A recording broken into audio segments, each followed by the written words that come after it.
Dalam surat Hud, Allah Subhanahu wa taala di ayat 69 berfirman, a'udzubillahi minasyaitonir rajim. Wa laqad ja'at rusuluna Ibrahima bil busyra qalu salama qala salam fama labitha an ja'a bi'ijlin hanin. Sungguh telah datang utusan-utusan kami. Utusan kami yaitu para malaikat. Rusul itu jamak dari kata rasul.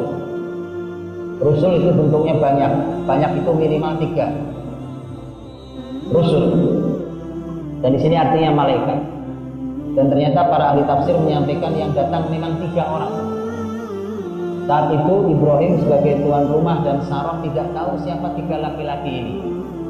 Tampan, luar biasa, menarik penampilan mereka. Laki-laki, mereka tidak tahu ini siapa.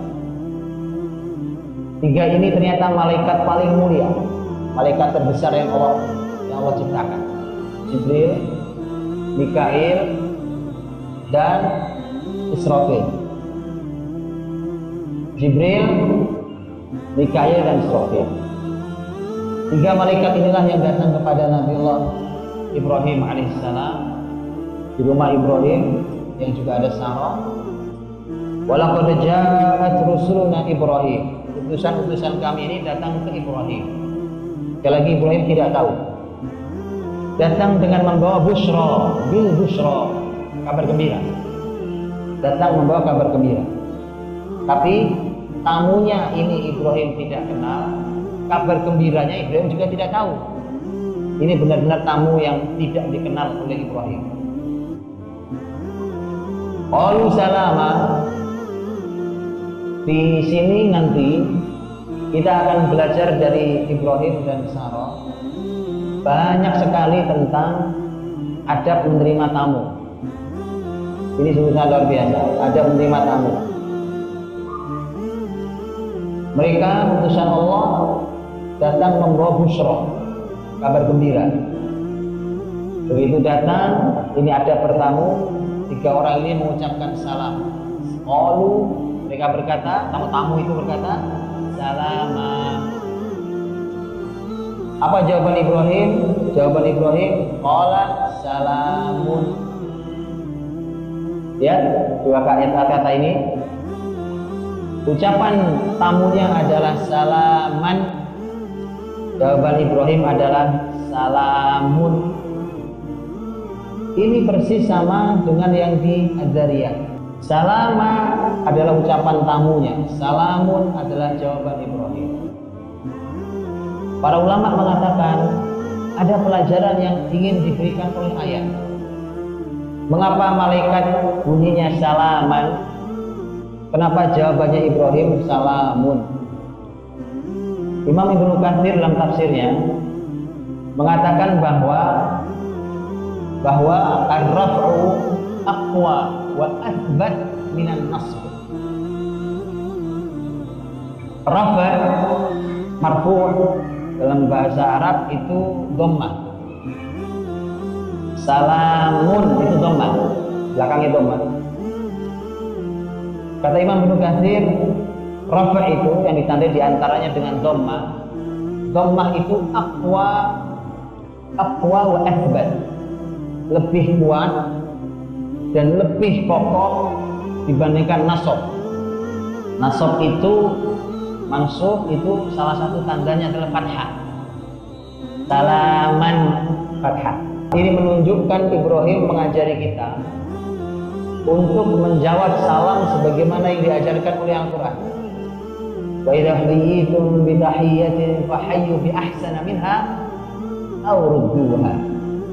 Allah memerintahkan kalau kalian diberi ucapan salam, ucapan selamat,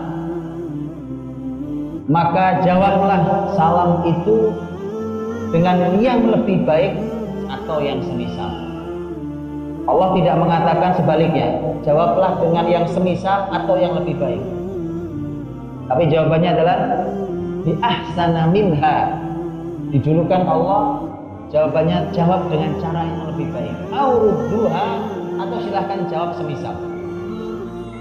Bila semua tahu praktek ini, maka silahkan dipraktekkan karena ini adalah merupakan sebuah keberkahan, salam dari surga, dan ini adalah sebuah kebaikan. Dan Ibrahim mengajari kita menjawab tamunya lebih baik daripada ucapan tamunya. Padahal sekali lagi tamunya tidak dikenal, tidak tahu tujuannya apa, apakah baik atau buruk, tidak tahu mereka dari mana. Tiga laki-laki ini datang dan tidak Ibrahim dan Sarah tidak tahu siapa mereka. Fama labisa.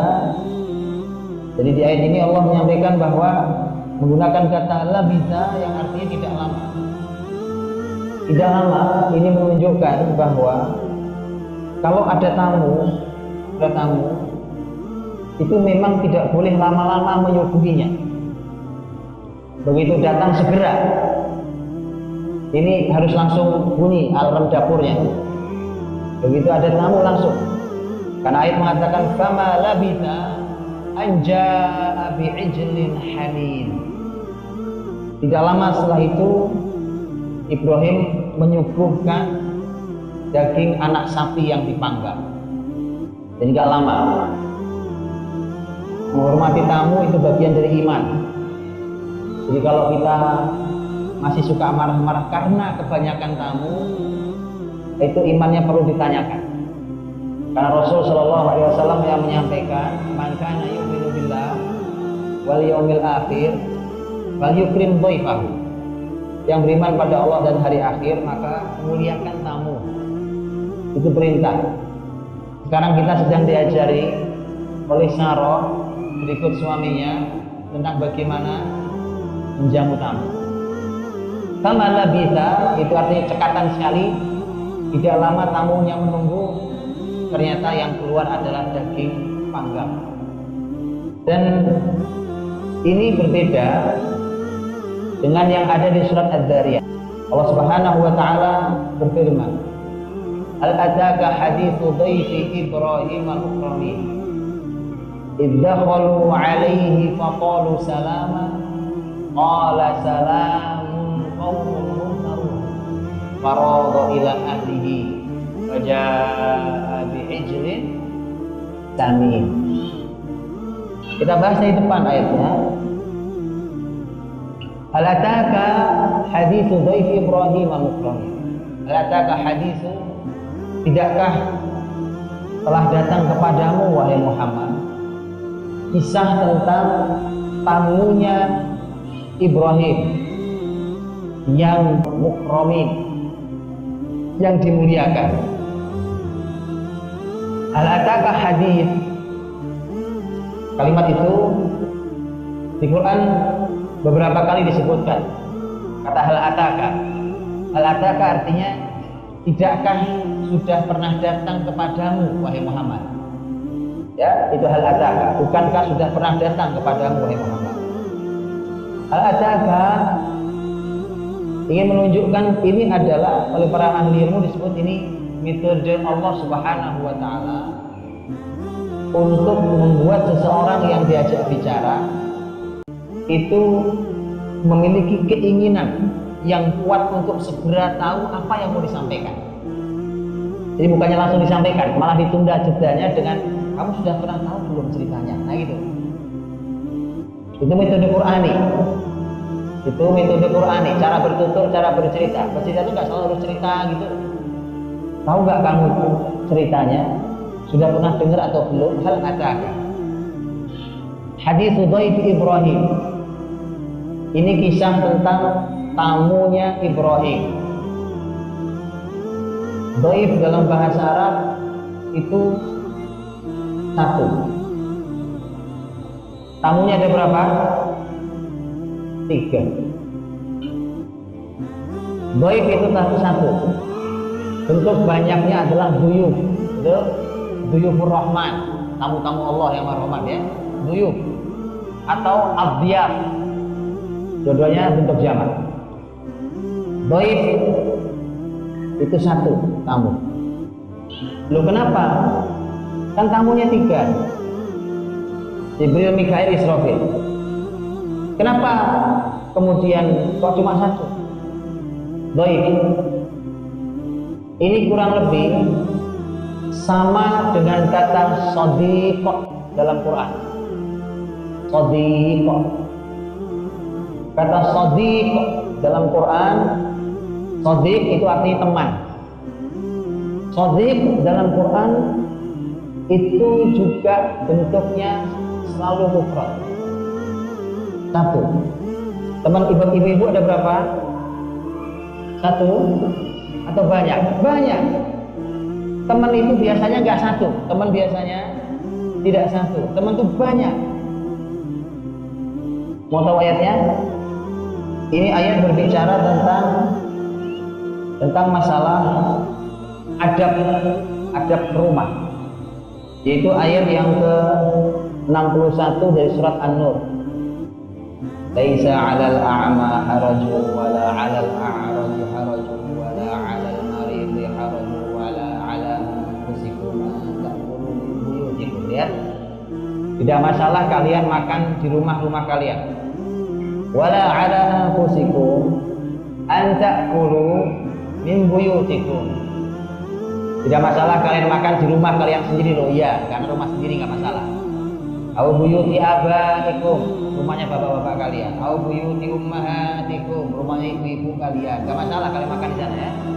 Wa buyuti ikhwanikum, rumah saudara-saudara kalian. Wa buyuti akhwatikum, rumah saudari-saudari kalian. Wa buyuti amamikum, rumah paman-paman kalian, saudara bapak. Au buyuti ammatikum, rumah-rumah bibi kita, saudari-saudarinya bapak. Au buyuti akhwalikum, rumah paman saudaranya ibu. Au buyuti khalatikum, rumahnya bibi saudarinya ibu. Au ma malaktum mafatihahu, atau yang kalian miliki kuncinya. Dari sejak mulai atas sampai terakhir tadi itu semua menggunakan antum, abaikum, ummahatikum, betul? Ya, ikhwanikum, akhwatikum, a'mamikum, ammatikum, akhwalikum, khalatikum, semua antum. Rumah bibi kalian, bibi kalian. Jadi bibinya banyak mungkin, pamannya banyak, bapak, ibu dan seterusnya. Tapi lihat ayat selanjutnya itu, setelah umma malaktum mafatihahu, lihat au sadiqikum, atau rumah satu orang teman kalian. Tadi kan semua bentuknya jamak, tapi untuk teman ternyata Allah cuma sebut satu, sadiqikum. Tahu mengapa? Ini kurang lebih sama dengan ayat yang kita kembali lagi tadi, hal ataka haditsu dhaifi. Dhaif cuma satu, tamunya Ibrahim, padahal lebih dari satu. Para ulama mengambil pelajaran. Dia ambil pelajaran. Yang lain jamak, kenapa dia tidak jamak? Yang lain banyak, mengapa tidak banyak? Dia malah satu. Harusnya banyak juga, itu pas. Atau rumah teman-teman kalian. Harusnya begitu, kalimatnya rumah teman kalian. Para ahli ilmu mengatakan bahwa shadiq yang artinya teman dan dhaif yang artinya tamu, seberapa banyak pun teman yang kita punya, seberapa banyak pun tamu yang datang ke rumah kita, maka mereka harus dianggap satu. Seberapa pun tamu yang datang jumlahnya, seberapa pun teman yang kita punya, anggap satu. Anggap satu, perlakukan mereka seperti satu orang. Seakan yang datang cuma satu orang, yang datang 3 orang, yang datang 10 orang. Sama saja kayak saya kedatangan satu orang. Saya perlakukan mereka sama semua, ke 10-10-nya, ke 3-3-nya. Saya perlakukan semua sama. Begitulah pertemanan. Shadiq, begitulah pertemanan. Pertemanan teman kita banyak, perlakukan mereka dengan cara yang sama, dengan akhlak seorang muslim. Tidakkah telah datang kepada Muhammad tentang kisah tamunya Ibrahim al-mukramin? Al-mukram itu artinya yang dimuliakan. Mereka ini bukti bahwa tamunya Ibrahim banyak. Itu bentuknya bukan al-mukram, tapi al-mukramin. Itu bentuknya banyak berarti. Tamunya nggak satu, nggak 2. Pertanyaannya, siapa yang memuliakan? Ini tamu ternyata tamu yang dimuliakan. Siapa yang memuliakan? Ada yang tahu? Siapa yang memuliakan tamu ini? Ada dua yang memuliakan. Pertama, yang ini tidak diketahui Ibrahim. Di awal Ibrahim tidak tahu, Sarah tidak tahu bahwa mereka ini malaikat. Kalau malaikat, Allah menyebut mereka sebagai hamba-hamba yang mukramun, hamba-hamba yang dimuliakan oleh Allah Subhanahu wa taala. Yang kedua, kemuliaan itu datangnya dari Ibrahim. Siapa yang memuliakan mereka? Ibrahim langsung, karena kata sebelumnya Ibrahim, tamunya Ibrahim. Maka Ibrahim yang nanti akan dibantu Sarah, dialah yang memuliakan tamu. Para ulama mengatakan ini sebenarnya bentuk penghormatan yang lebih besar bagi tamu ketika si tuan rumah langsung yang menyuguhi makanan minumannya. Karena itu yang langsung dilakukan oleh Ibrahim. Ibrahim langsung yang menyuguhkannya. Sarah di belakang yang masaknya ya, Ibrahim yang menyuguhkannya. Itu tentang kata mukramun, sebuah isyarat bahwa Ibrahim langsung yang melayani tamunya, dan itu penghormatan yang lebih. Karena kalau orang bertamu yang kita datang ke rumahnya orang mulia seperti Ibrahim, kemudian orang mulia itu menyuguhi kita langsung, betapa kita merasa dimuliakan. Itu tamu-tamu Ibrahim yang dimuliakan. Halataka hadis dhaifi Ibrahim al-Mukramin. Idzakhulu alaihi, ketika mereka masuk kepada Ibrahim. Faqalu salaman. Nah, itu sudah kita bahas ya. Qala salamun. Sudah sama itu. Kalau itu sama dengan yang tadi. Tapi ada tambahan Ibrahim di dalam surat Az-Zariyat mengatakan qaumun munkarun. Kalian ini orang-orang yang saya tidak kenal. Tapi namanya ngucap salam, ya dijawab dulu salamnya. Masalah nggak kenal, namanya orang datang tuh mungkin niatnya baik, mungkin jelek loh.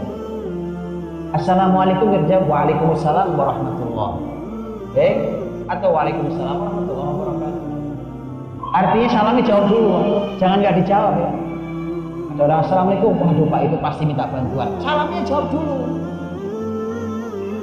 Salamnya tolong jawab dulu, jangan begitu. Salamun qaumun munkarun. Ini jawaban Ibrahim. Nah, kalian siapa? Saya tidak tahu. Tapi namanya tamu. Dan kita diperintahkan oleh Nabi Muhammad SAW untuk memuliakan tamu, karena itu bukti iman. Dan Ibrahim ternyata mencontohkan luar biasa, dimuliakan tamu, bahkan gak dikenal.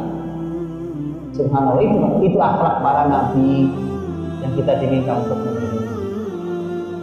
Salamun qaumun munkarun. Lihat, nggak kenal, belum kenalan, belum lagi kenalan. Faragha. Ya, kata faragha itu tidak ada di dalam surat Hud. Kata faragha tidak ada. Kalau yang di dalam surat Hud tadi kata labitha, segera, cepat. Kalau ini faragha. Maka rogo, apa rogo? Rogo dalam bahasa Arab itu artinya Ibrahim itu pergi masuk ke dalam, pelan-pelan ngasih isyarat ringan ke istrinya. Bukan begini, sebentar ya saya panggilin kambing dulu, nggak gitu. Sebentar nih saya ambilin minumannya, bukan begitu. Masuk aja ke dalam, kasih isyarat, itu rogo. Karena kadang-kadang kamu itu malu sama kita. Apalagi kalau yang kita bertamu adalah rumah orang mulia, itu kita jaga betul adab kita sungkan malu. Tidak, begitulah. Ibrahim diam-diam masuk, rogo itu diam-diam masuk, gitu. Tamunya diajak, silakan duduk segala macam. Oh, memuka, duduk aja apa, walaupun saya tidak kenal silakan. Pelan-pelan dia masuk ke dalam, kemudian memberi isyarat ke istrinya. Isyarat bahwa ada tamu, siapkan makanan. Ini luar biasa, bahwa antara suami istri sudah paham polanya. Kalau ada tamu apa yang harus dikeluarin, gitu, paham? Karena ini isyarat ringan antara suami istri. Ini pelajaran yang disampaikan Ibrahim untuk kita. Masa nikah sudah lama nggak paham-paham juga isyaratnya? Sudah lama nikah ya kan? Ini Ibrahim memberikan isyarat, istrinya langsung paham. Faragha ila ahlihi. Nah, itu disitulah muncul Sarah. Kata ahlihi, kata ahl itu artinya ahl keluarga. Dalam bahasa Arab kata keluarga juga sering diartikan artinya hanya istri. Kadang-kadang, walaupun kata ahl maknanya bisa lebih banyak dari istri. Ini menunjukkan betapa istimewanya istri dalam urusan keluarga. Nah, ya, ini buktinya. Faragha ila ahlihi. Ahli pada artinya Sarah. Karena di rumah nggak ada siapa-siapa. Ada anaknya? Nggak ada, belum punya anak. Jadi hanya ada Sarah. Tapi Quran mengatakan ahl. Faragha ila ahlihi. Diam-diam Ibrahim masuk memberikan isyarat pada keluarganya, yaitu kepada Sarah. Faja'a bi'ijlin samin. Kemudian Ibrahim datang membawa ijl. Ijl itu anak sapi. Samin itu gemuk. Kalau begini cara belajar Quran, gabungkan kisah dengan kisah, kita akan ketemu kelengkapannya. Karena tadi waktu tamunya baru datang, salamnya sama. Surat Hud, surat Az-Zariyat sama.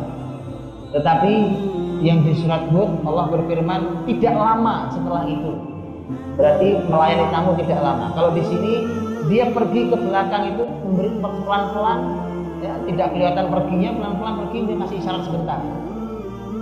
Artinya begini, ini kalau kita urutkan, begitu suami dapat tamu, maka suaminya ngasih isyarat ke dapur kepada istrinya.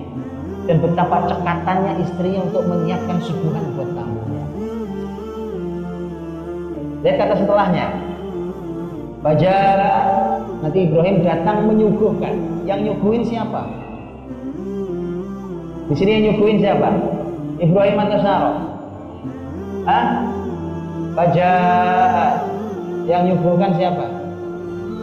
Ibrahim. Ya, domirnya huwa. Berarti dia laki-laki, berarti Ibrahim. Lihat, ya begitu.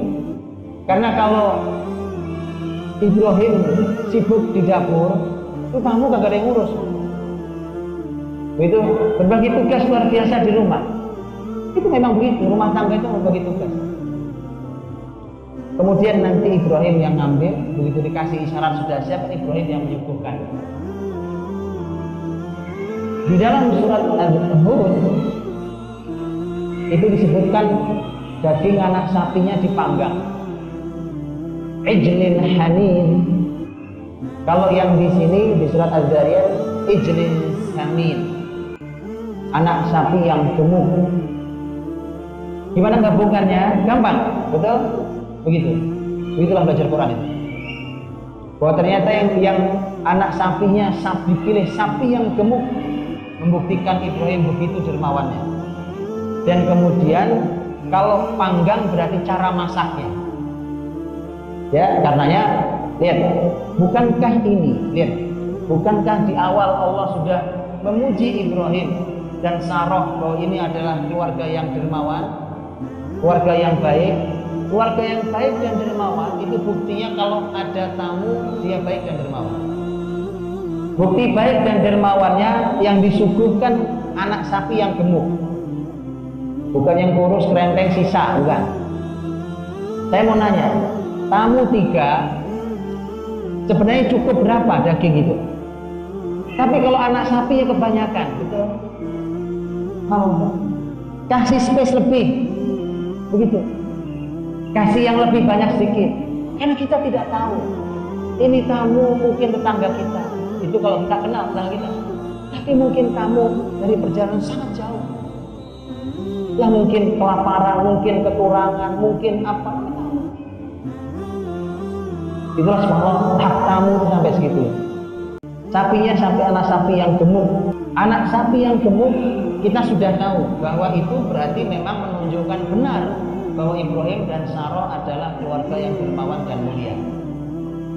Lah bagaimana dengan cara manggang, cara masaknya? Ternyata oleh Ibrahim dipilihkan dipanggang.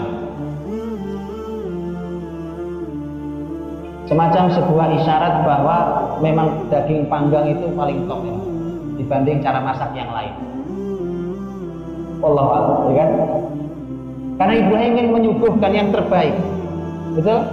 Bukan hanya jenis dagingnya, tetapi rasa dari masakannya. Maka dipanggang. Tapi Ibrahim manggangnya saja pakai cara terbaik. Ternyata cara manggang terbaik adalah apa yang ditunjukkan oleh Ibrahim. Karena orang mulia, dia ingin suguhkan yang terbaik. Ijlun hanin itu adalah anak sapi yang dipanggang dengan cara dipanggang di atas batu yang membara. Betul kan? Hari ini restoran yang pakai batu membara itu mahal. Sekarang jadi restoran mahal itu. Ada sekarang restoran kembali zaman batu. Iya. Kalau Quran itu nggak mungkin salah. Quran itu pasti barokahnya. Nah, ini juga bukti kalau Saroh yang menyiapkan, perempuan kok nggak bisa masak, kan aneh. Paham ya? Oh iya dong. Urusan begitu perempuan harus ahli. Ini sampai manggang anak sapi gemuk di atas batu yang membara. Anak-anak perempuan diajari masak. Aja masak. Dapur itu mulia buat perempuan. Saya sering bilang berkali-kali. Dapur itu kemuliaannya wanita. Dapur adalah salah satu kemuliaan wanita. Jangan menghina dapur. Baik, hentikan menghina dapur, karena dapur itu kemuliaan buat wanita. Ayat langsung berbunyi, falamma ra'a aydiyahum la tasilu ilaihi nakirahum. Ketika tamunya, tangannya tamunya nggak nyampe ke daging, nggak dimakan, nggak sentuh, maka Ibrahim mulai merasa semakin tidak nyaman dengan tamunya. Az-Zariyat itu ternyata Allah ingin menunjukkan, bedanya dengan Hud. Allah ingin menunjukkan di Az-Zariyat proses detail tentang proses dari mulai datang, masak sampai menyuguhkan. Nah, kalau di Hud berarti konsentrasinya bukan itu. Kalau Az-Zariyat itu konsentrasinya. Maka kalau yang di Az-Zariyat Allah Subhanahu wa taala berfirman bahwa faqarrabahu ilaihim. Ibrahim mendekatkan, qarrabahu itu mendekatkan, daging yang panggang itu didekatkan di tamu-tamunya. Jadi kalau tamu memang makanannya jangan jauh-jauh. Tamu tuh biasanya sungkan, malu, ya kan? Dia tuh pasti sungkan banget berdiri hanya untuk ngambil makan doang, malas. Malu dia. Makanya tamunya tahu diri, disuguhkan, didekatkan makanannya. Wow, ini adab keluarga Islam kayak begini nih. Ya, didekatkan tuh makanan ke tamu-tamu. Dekatkan. Itu benar itu, mendekatkan makanan ke tamu. Setelah itu, qala ala ta'kulun. Ibrahim berkata, ayo silakan makan. Gitu ya, dipersilahkan. Karena kalau tidak dipersilahkan, tamunya nggak jalan-jalan juga dia. Kita ajak ngobrol terus ternyata tamunya malu. Nah, setelah ala ta'kulun fa'aujasa minhum khifa, Ibrahim mulai rasa takut dalam hatinya. Loh, kenapa? Wong habis mempersilahkan kok takut? Ternyata jawabannya nggak di situ, jawabannya di Hud. Itu jawabannya. Kan kalau di surat Az-Zariyat takutnya tiba-tiba, wong habis mempersilahkan, silahkan dimakan, tiba-tiba dia takut, kan aneh, nggak mungkin itu, mesti ada sesuatu. Apa sesuatu itu? Nah, ini dalam surat Hud. Dalam surat Hud tadi, falamma ra'a aydiyahum la tasilu ilaihi nakirahum wa aujasa minhum khifa. Sama-sama aujasa minhum khifa, ya kan? Sama-sama, tapi ada kalimat yang ditambahi di dalam surat Hud. Apa yang membuat Ibrahim takut? Yang membuat Ibrahim takut adalah bahwa ternyata tangan tamunya itu nggak nyampe ke daging. Jadi artinya nggak disentuh-sentuh ke dagingnya. Disebutkan bahwa Ibrahim alaihissalam mencontohkan makan duluan. Nah, ini juga ada.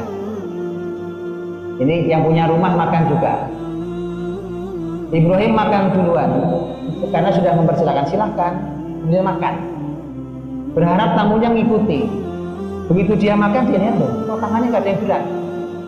Tangan tidak ada yang sampai ke daging. Itulah kalimatnya tadi, bahwa tamunya tidak menyentuh daging.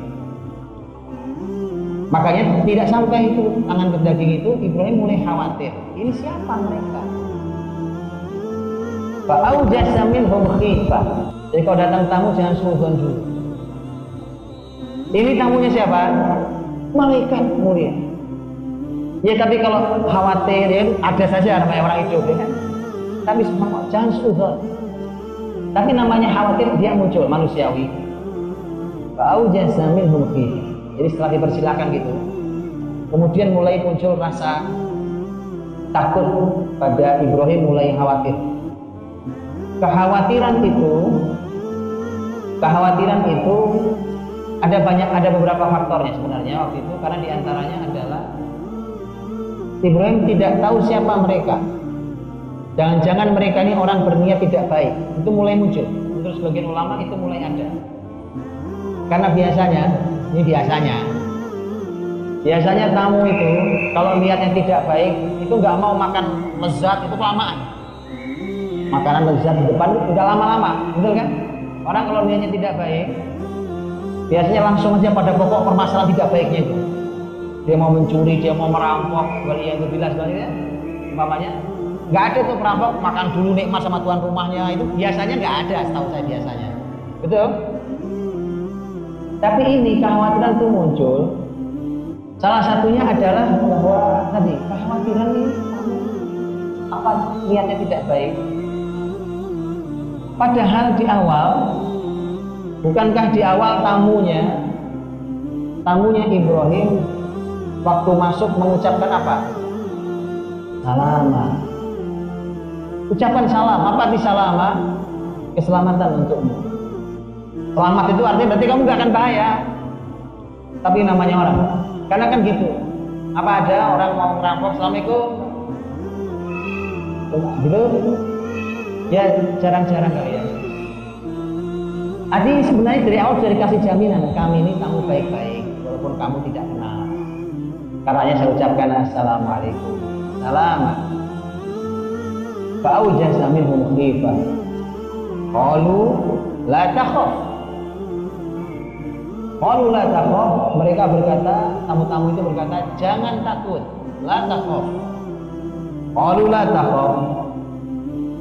Kalau yang di dalam surat Hud, Quran mengatakan inna ursilna ila qaumi Lut.